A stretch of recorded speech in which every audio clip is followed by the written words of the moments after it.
기생충이라는 영화를 보시면은 막 소변 놓고 그러잖아요, 펭귄들이. 그게 상징적인 사건인 거예요. 왜냐면 집주인 없을 때 하는 본격 남의 집 토크, 이선준의 판타집 결혼. 이선비님 집은 되게 독특했습니다. 다양한 공간들이 있는 집이었다는 하는 바람이 있었어요. 자기가 우울할 때 따로, 즐거울 때 따로, 그냥 인테리어만 다른 걸 원하시나 보다 생각을 했거든요. 근데 집을 방문하신 다음에 봤더니 건축 공간이 좀 다른 느낌이 나는 거였으면 좋겠다였는데, 거기에는 정말 딱 매치되는 집이었던 것 같아요. 그리고 이선비님이 가장 중요하게 생각했던 건 시크릿 중정이었어요.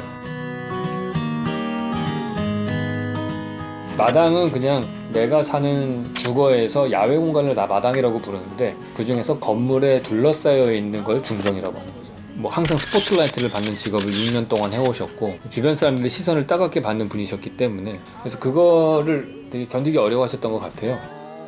행복하게 힐링하고 싶은? 저는 이 집은 배치를 되게 잘한 집이라고 말씀드리고 싶어요. 뒤쪽에 있는 이 정원이 되게 포인트인 거예요.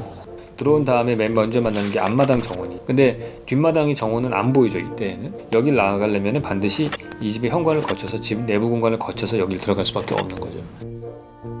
집을 거쳐서 들어가야 된다는 게 포인트예요. 그럴수록 더 안쪽 공간은 시큐어한 공간이 되는 거고, 구분된 공간이 되는 거죠.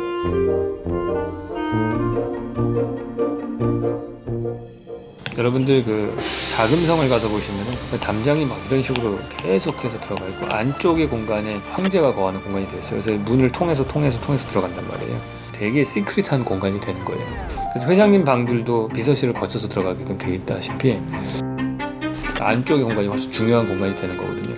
기생충이라는 영화를 보시면은 가난한 집 식구가 사는 집은 어떻게 됐어요? 땅이 이렇게 반지하로 되어 있어요. 그래서 여기에 있으면서 이렇게 올려다봐요.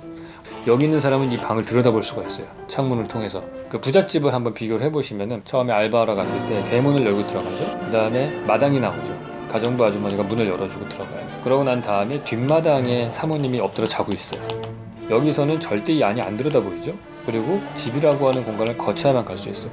그래서 이 공간이 되게 프라이빗하고 중요한 주인의 공간이 되는 거거든요. 편안하게 잘 수 있는. 그래서 건축에서 중요한 거는 기준점을 어떻게 설정을 하느냐, 그게 되게 중요해요. 아까 보신 다시 봉준호의 기생충으로 들어가면은 기준점을 땅으로 봤던 거죠. 그래서 맨 처음에 집 안에서의 모습을 보이다가 카메라가 위로 이렇게 쭉 올라가면은 그때 도로가 나와요. 그러니까 이게 얼마나 낮은 집인지를 보여주는 거죠. 그리고 막 소변 놓고 그러잖아요, 펭귄들이. 그게 되게 상징적인 사건인 거예요. 내가 사는 집은 그 오줌을 누는 공간보다 더 밑에 있는 공간이라는 걸 보여주는 거예요. 그게 이 얼마나 높이 차이가 있는지를 극단적으로 보여주는 게 그 영화의 가장 클라이막스인, 비가 막 내릴 때 위에서부터 계속 내려오고 물도 계속 내려온단 말이에요. 막 터널을 건너서 막 집에 왔더니 물에 다 잠겨 있고, 상징적으로 높이 차이를 보여주는 거죠. 이제 기준점은 도로. 선빈 씨 집 같은 경우가 그런 그 시퀀스를 잘 보여주는 거예요. 집이 뭐 H자 형태로 이렇게 돼 있었어요. 여기에 정원이 하나 있었고, 여기에 앞마당이 있었죠. 그러고 나서 실내 정원이 하나 있었어요. 얘를 단면도로 우리가 그려서 보면은 담장이 여기 하나 있고 여기 하나 있어요. 집은 이렇게 놓여져 있었어요. 여기서 이제 재미난 현상들이 몇 개가 나오죠. 첫 번째는 이 높이의 차이예요. 그때 이 정원은 이만큼의 높이 차이가 있단 말이에요. 그러니까 약간 내려다보는 정원이 되는 거고, 얘는 수평적으로 쳐다보는 정원이 되는 거죠. 그렇기 때문에 똑같은 정원이지만 달라요. 두 번째, 시간이라고 하는 개념을 여기다가 적용시켜서 보면은 앞마당과 뒷마당은 계절의 변화를 그대로 따라갑니다. 그래프를 그리면은 봄철에다가 여름철에 엄청나게 무성하게 자라다가 가을철에 쭉 떨어지기 시작하다가 겨울에는 그냥 플랫한 거예요. 근데 얘는 봄, 여름, 가을, 겨울 똑같은 커브예요. 이게 기준점이 만들어졌기 때문에 이 양쪽에 있는 정원의 변화를 더 느낄 수 있게 되는 거예요. 실내 정원을 만들기 힘든 이유가 있나요? 실내라는 공간은 사람이 쓰는 공간이라고 생각하고, 식물이 있는 공간은 야외 공간이라고 생각을 하기 때문에 잘 안 만드는 게 있죠. 비싼 돈 들어서 실내 만들었는데 거기에 이제 식물이 자리를 차지하고 있다는 걸 못 받아들이는 상식이 있기 때문에. 근데 이거는 이제 특히나 이제 주택이기 때문에 더욱더 좋았던 것 같은 게, 그 집에 위에 이 천창이 하나 뚫려 있어요. 그래서 그쪽으로 햇빛이 많이 들어오거든요. 그러니까 얘가 온실로서 작용할 수 있는 거죠. 여기가 만약에 이 천창이 없다고 치면은 아침 해 떴을 때 동쪽에서 햇빛은 잘 들어오지만은 그 다음부터는 거의 햇빛이 안 들어오는 공간이 되거든요. 그럼 이 식물은 자라기가 어려워요. 그렇다고 남향에다 배치를 할 수도 없죠. 왜냐면 남향에 배치를 하면은 우리가 받아야 되는 대부분의 햇빛을 얘가 다 블락하고 있게 되는 거니까. 그래서 이건 주택이기 때문에 특히 가능했던 일이라고 저는 생각을 합니다.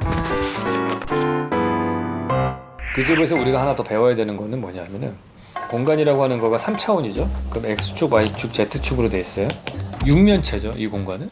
여기가 6개의 면이지 않습니까? 얘가 1번 면이고 2번 면, 3번 면, 4번 면, 5번 면, 6번 면이라고 칩시다. 그러면 얘가 완전히 아무것도 없는 경우와 벽이 있는 경우 다 각각 2개씩 생기죠. 그쵸? 이해가 되시나요? 그러면 6번 면에 벽이 있고 이 바닥이죠.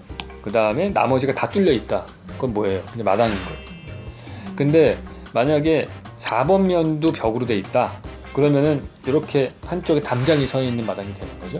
그래서 그것들이 어디가 열려있고 어디가 뚫려있느냐에 따라서 공간이 다 캐릭터가 다른 거예요. 그러니까 이 집이 재미난 거가 땅이 이렇게 정사각형은 아니지만 뭐 이런 모양으로 되어 있다면은 여기를 부동분을 했어요. 그런 다음에 건물을 어떻게 앉혔냐면은 여기하고 여기를 마당으로 만든 거죠.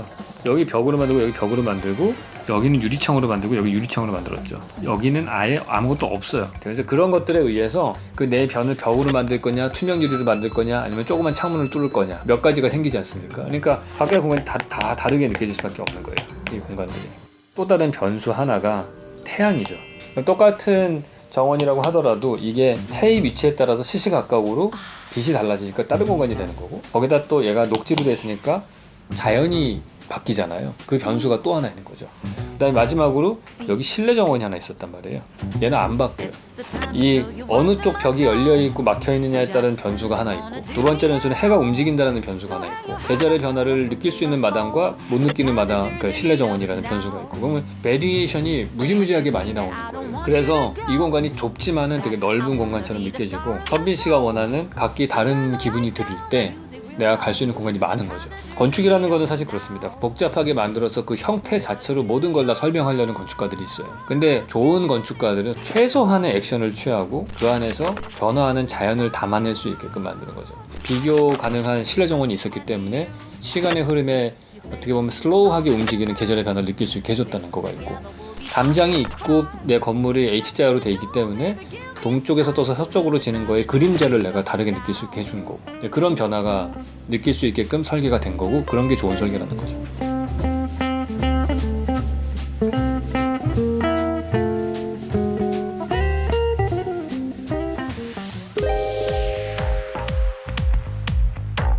조금만 움직여도 풍경이 바뀌게 함으로 인해서 좁은 공간이지만 심리적으로 넓어 보이게 하는 효과를 갖고 오게 되었다. 네, 오늘 강의 여기까지 하고요. 댓글로 강의편 남겨주시기 바랍니다.